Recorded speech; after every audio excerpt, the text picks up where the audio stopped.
Truth has an expiration date. Sometimes it arrives just hours too late, when families are already mourning. Other times it sits in silence for decades, locked behind dying lips, while innocent people waste away in prison cells.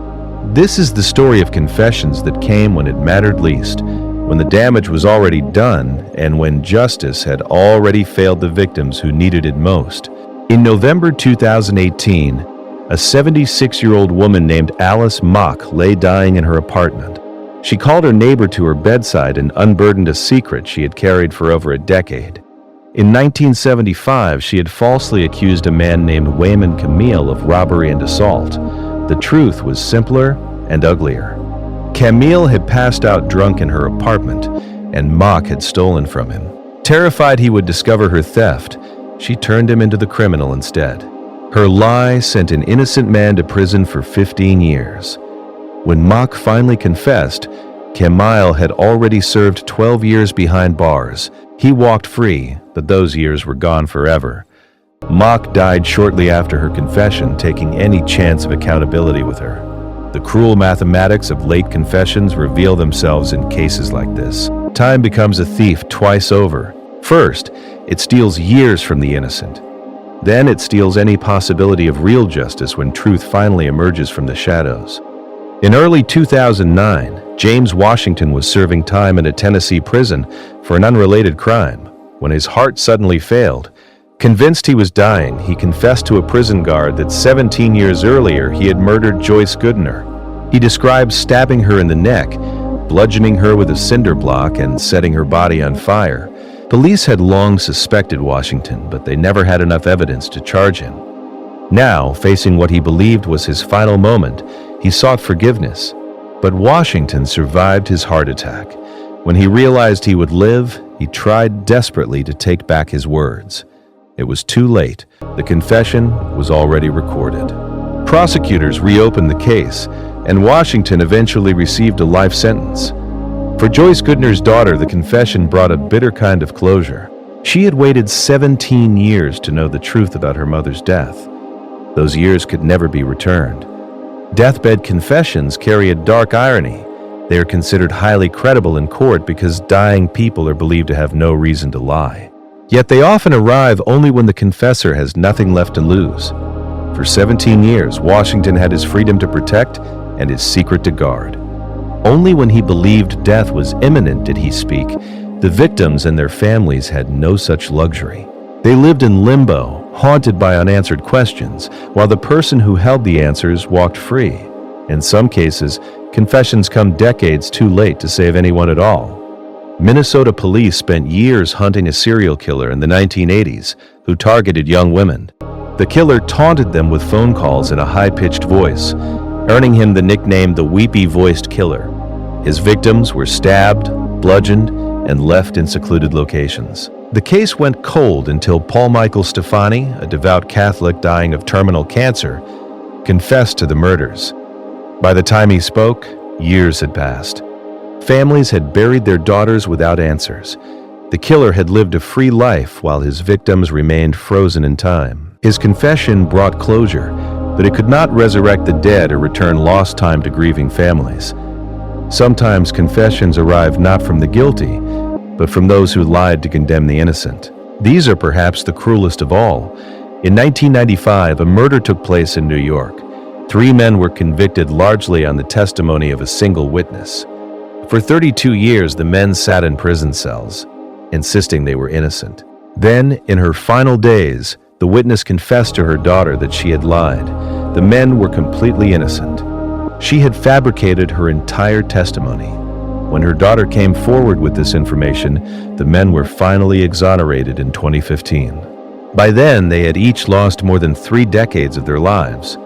For their wrongful imprisonment, New York agreed to pay 2 of them $15 million each.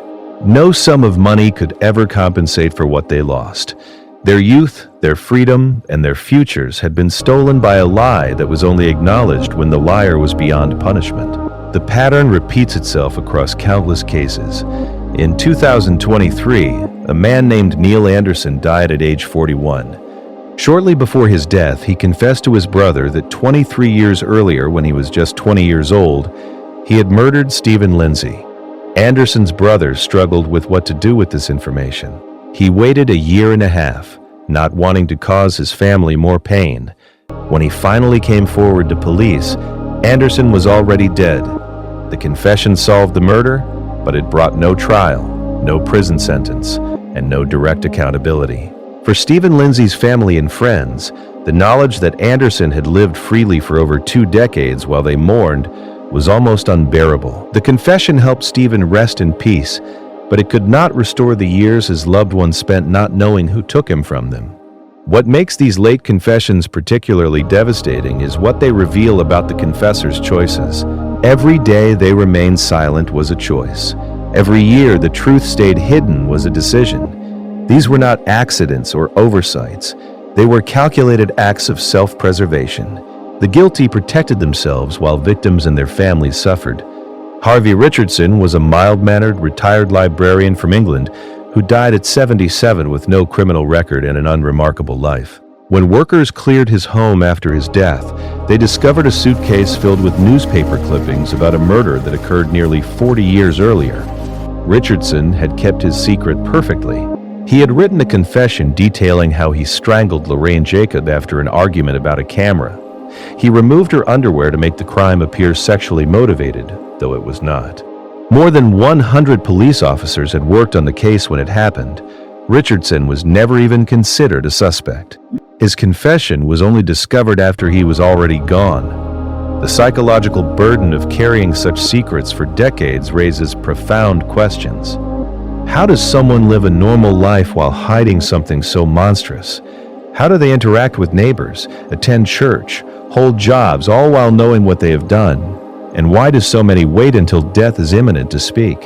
The answer seems clear. Confession requires facing consequences. For the dying, those consequences evaporate. The legal system cannot prosecute a corpse. Society cannot shame someone who no longer lives in it. Death provides the ultimate shield against accountability. This creates a perverse incentive. The longer someone waits to confess, the safer they become.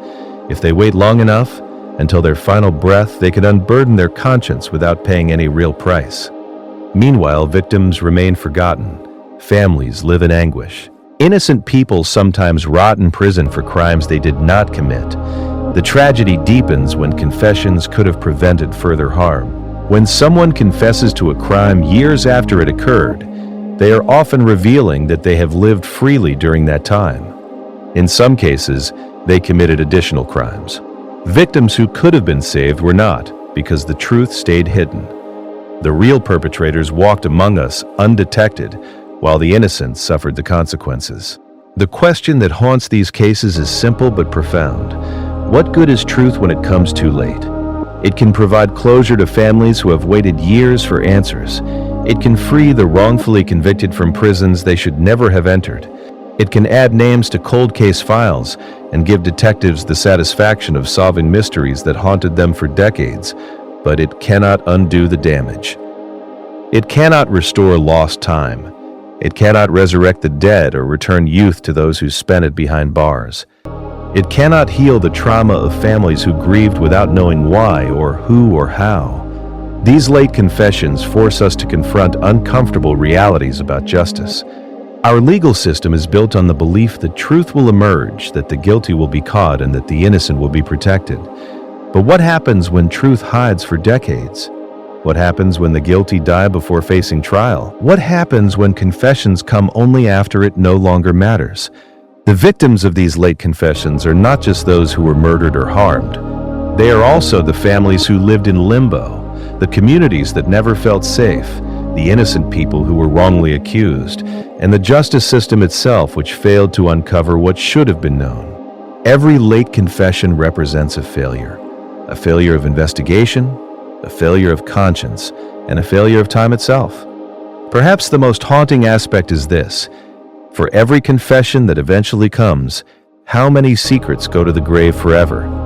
How many crimes remain unsolved because the person who knows the truth chose silence over honesty? How many families will never have closure because a deathbed confession never happened? The silence of the dead is absolute and final. When truth waits too long, it becomes almost meaningless. It provides knowledge without justice, answers without accountability, and closure without compensation. The victims cannot be saved, the years cannot be returned. The innocent cannot reclaim what was stolen from them. All that remains is the bitter knowledge of what was always true, but came too late to matter. In the end, these confessions teach us that timing is everything. Justice delayed is justice denied. Truth delayed is truth diminished. And confessions that come years too late are monuments to all the ways we fail the victims who needed us most when it mattered most.